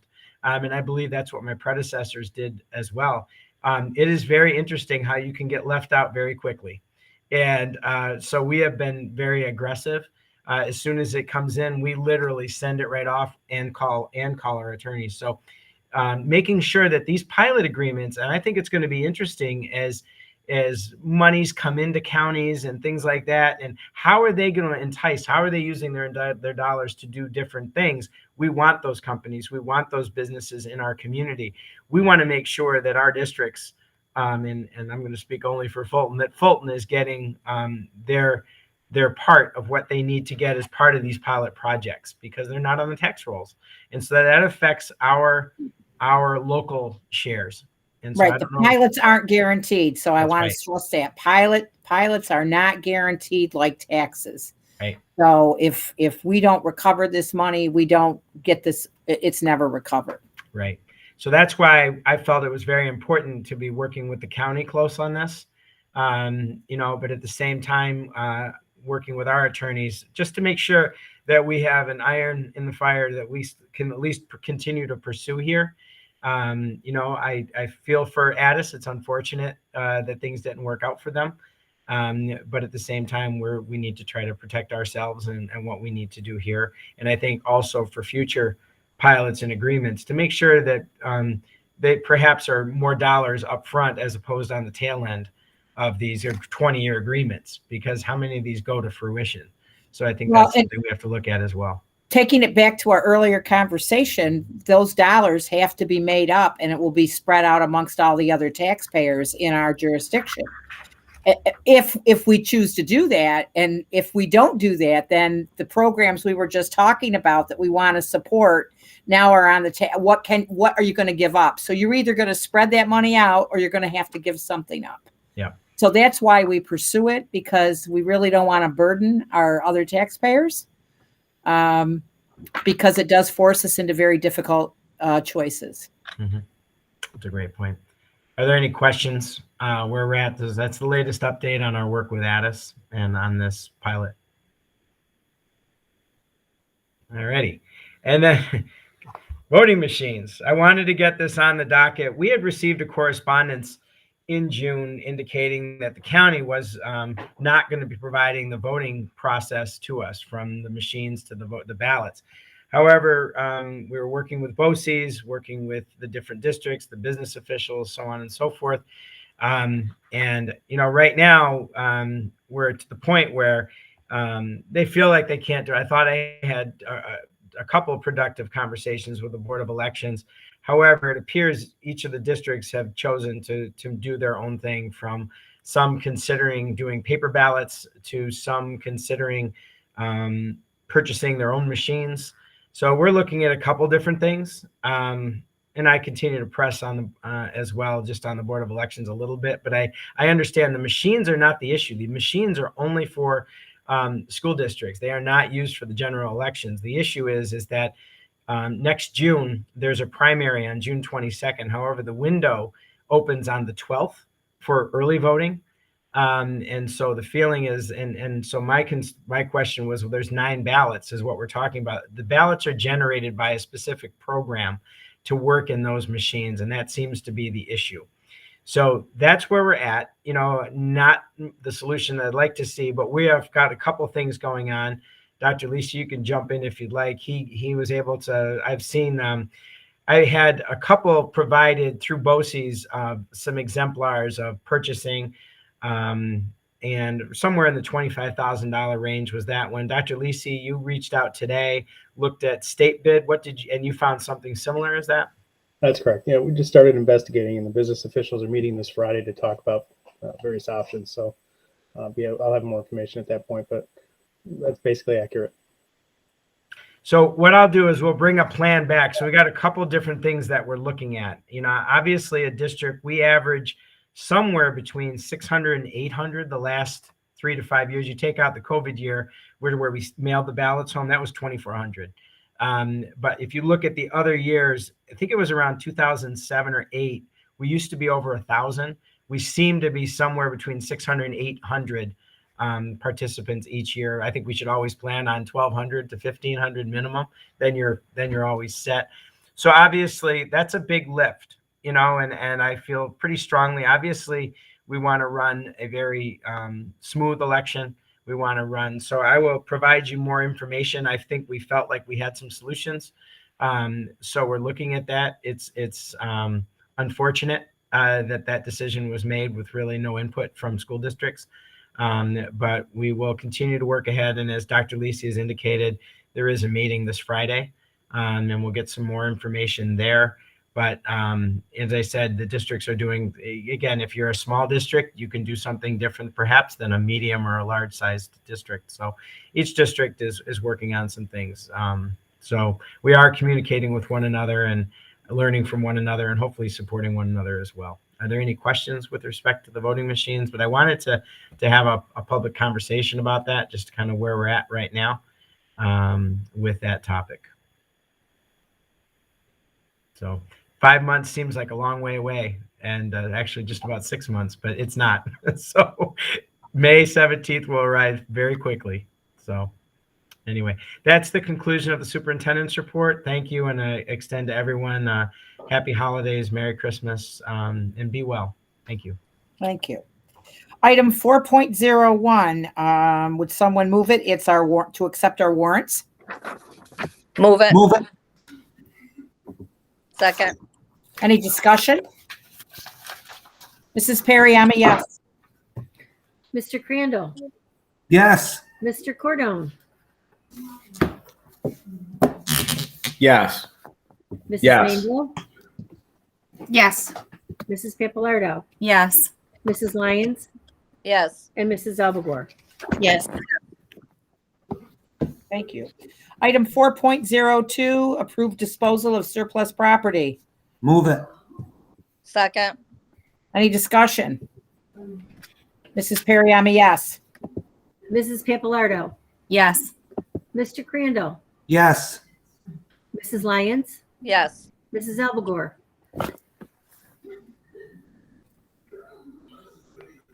Mrs. Mainville. Yes. And Mr. Cordone. Yes. Item 5.01, approve policies. Move it. Second. And these are the policies that were on for discussion our last meeting. Mrs. Perry, is there any discussion? Mrs. Perry, I'm a yes. Mrs. Papalardo. Yes. Mr. Crandall. Yes. Mrs. Lyons. Yes. Mrs. Alvagore. Yes. Mrs. Mainville. Yes. And Mr. Cordone. Yes. Item 6.01, to approve recommendations from the Committee on Special Education. Move it. Second. Any discussion?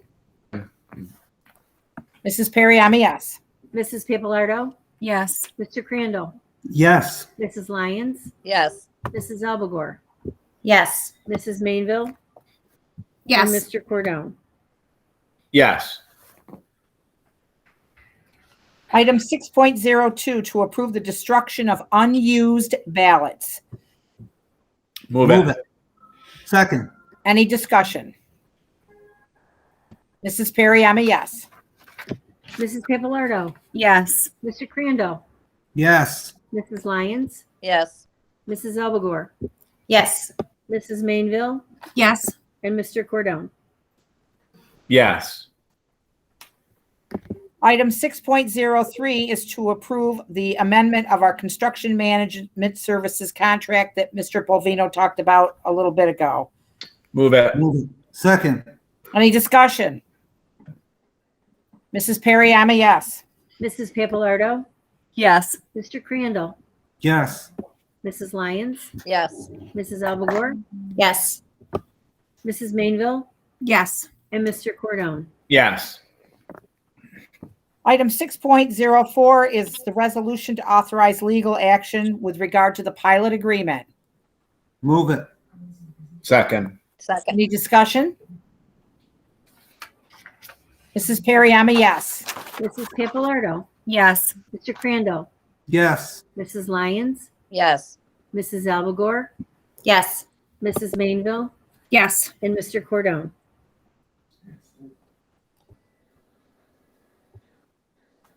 Yes. I wonder if my colleagues, if you're interested in batching items 7.01 through 7.12, these are all employee issues. Move Move it. it. Second. Any discussion on any of these resolutions? Mrs. Perry, I'm a yes. Just that with the resignations, Rob, I just had a question about we receive, kind of an update on the timeline specifically for the high school principal. Yeah, we can provide that. I got parts of it. It broke in and out, but timeline that we're looking at to fill the high school principalship, was that the? That's what I heard. Yes. Okay. Yep, we can share a plan with you. Okay. Are we good? Thank Are we you. good, Dave? Yep. Okay. Anyone else? Mrs. Perry, I'm a yes. Mrs. Papalardo. Yes. Mrs. Lyons. Yes. Mrs. Alvagore. Yes. Mr. Crandall. Yes. Mrs. Mainville. Yes. And Mr. Cordone. Yes. Yes. And now we have come to board forum. So, Mr. Crandall, would you like to start us this evening? Yes. I want to thank everyone for their presentations. For our reading goal, I think 95% is too low. I think we should shoot for 100. Might as well go for it all. Aim high. The The sign, yeah, I drove by the junior high today, saw them installing the sign. Looks good. I was always wondering when we were going to get that done. Save somebody going out there and changing the letters in the middle of winter. And they're real happy. And I see we lost a tree over at Lanigan. I was The wondering, did we lose any more of them anywhere else? Nope, my report is only that tree at Lanigan. Okay. Yeah, it don't look bad without it, but they did a good job getting it out of there. And that's it. Thank you. Mrs. Mainville. I would just like to thank Elizabeth, Jen, and Renee for their presentation. I thought that they were very passionate about their quest for improving instruction for all of our kids and our staff. And it was very apparent with our friend Eli, is that what his name was? Our little second grade friend who read. So thank you for all of that. It was refreshing, and I really enjoyed learning more about it. Mr. Cordone. Nothing more to add than Jen and Tim. Thanks. Mrs. Papalardo. Yeah, I also want to thank Mr. Carroll and his team and Edison. That was very eye-opening, and the numbers are impressive. And Tim, you're right, 100% for sure. I also wanted to extend some thanks to our nursing staff and team for just all the extra work that they've really had to put in with the increase in COVID numbers and stuff. And I know that they work super hard, and we do recognize them, but I had to deal with them personally a lot the past couple weeks. So truly appreciate all of that that they're doing and stuff. So, and that's it. Thank you. Mrs. Abelgore. I too was very impressed with the whole letters up front and bringing that classroom right to us here tonight. I really appreciated Edison's view on that and his participation. It's great to see that up front. We don't get to see that very often.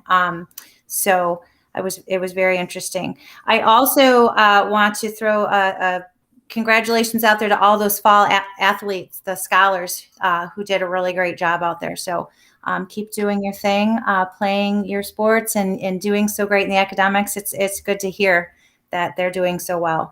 Other than that, my colleagues have pretty much said everything. So thank you. Mrs. Lyons. Well, I also want to thank Dan, Renee, Denise, Jen, Liz, and Edison, and for doing such a superb job of presenting how well we're doing with that plan. Edison, my gosh, it couldn't have done it better. Thank you so much.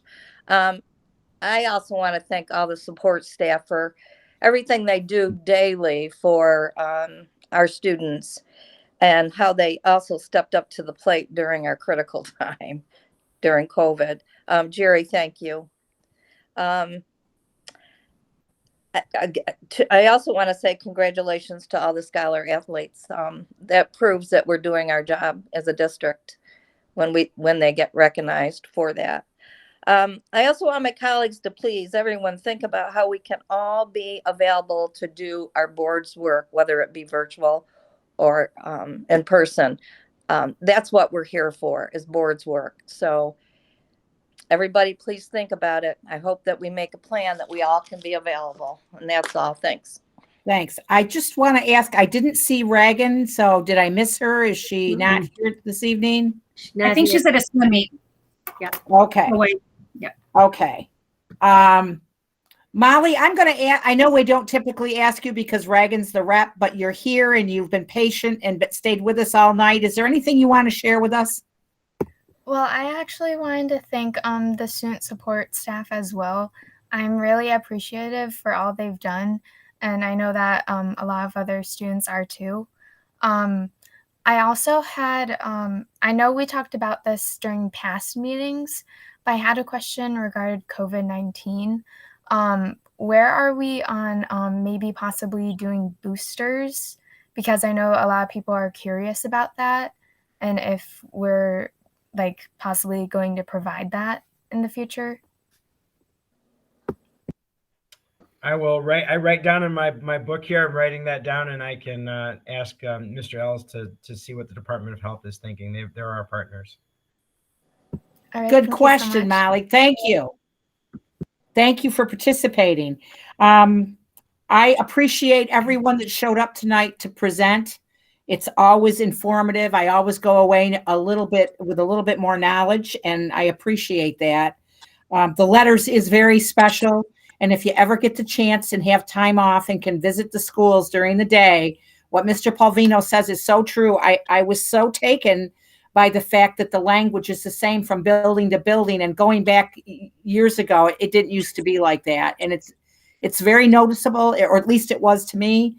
I had a strong sense of the good change. So this is a really good thing. And I am hopeful that this program can be kept alive for many years to come.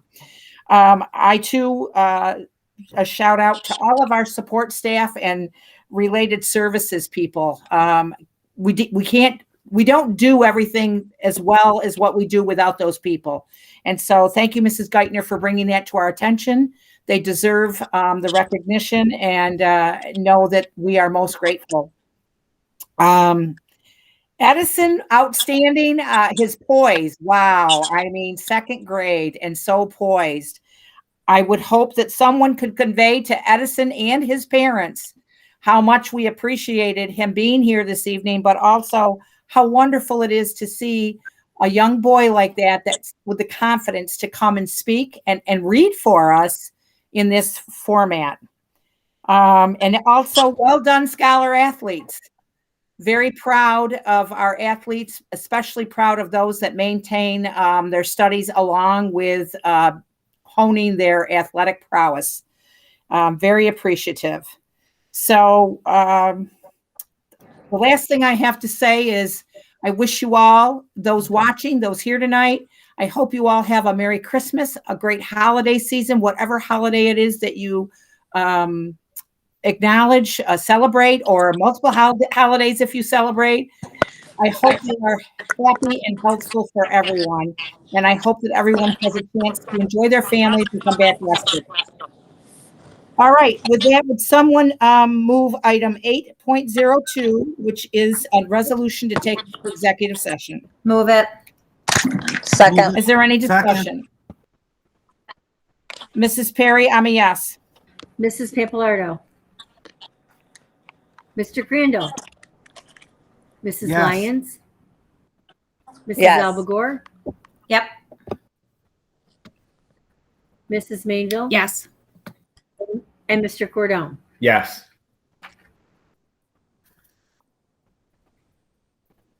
We're going to take a 5-minute break, and we're going to come back and move into executive session where we're going to have some important discussions. After executive session, we will return to public session to close out the meeting. Thank you again to those of you who decided to join us this evening. We appreciate your participation.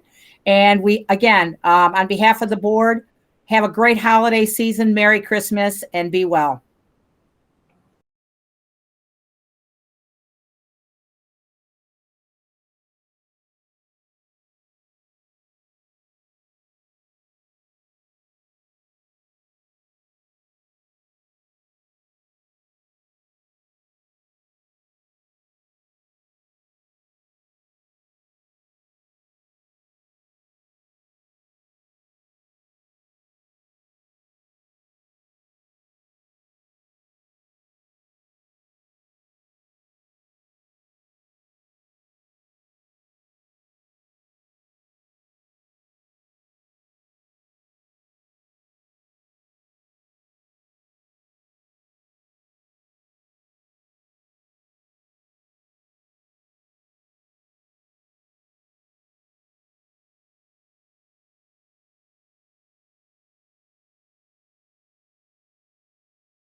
I'll move it. Second. Tim. Okay. Any discussion? All those in favor? Thumbs up. Everybody's good. Okay. Thank you all. Have a Merry Christmas. Look forward to seeing you in the new year. I hope you get some rest, have some fun, and peace be with all of you.